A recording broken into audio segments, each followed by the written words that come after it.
Hi guys, share ko lang yung mga kaganapan sa birthday ng baby ko. Sa McDo naming napili mag-celebrate ng first birthday ng baby ko. Since ito ang malapit sa amin, and in fairness, buhay na buhay yung party, lahat nagpa-participate. Magaling din yung host, and syempre, kahit magaling yung host, kung hindi naman nagpa-participate yung mga bisita, hindi rin magiging masaya. Kaya dapat yung mga ini-invite ninyo, yung mga game na game, charot.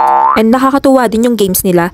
Meron silang games na pwede sa matanda at pwede sa bata, so lahat talaga magpa-participate. Yung souvenir ko, dalawang klase. Yung isa, para sa binyag, ang kasama nun ay hand soap and linen spray. And yung pangalawa naman is yung loot bags para sa mga bata. And meron din akong kasamang hygiene kit sa loot bags. Merong wipes, tissue, and alcohol. Nagdagdag pala ako ng mga pang prizes. So ang ginawa ko is puro keychain and bracelet. Then gumawa na lang ako sa Canva ng parang postcard para sa background ng keychain and bracelet. Yung souvenir ko na hand soap and linen spray, DIY lang din yun. Gumawa lang din ako ng design sa Canva. And since may printer kami, dito ko na lang print. Bumili na lang ako ng photo sticker. Kung gusto nyo din magpagawa ng design, mag-comment lang kayo. Charot!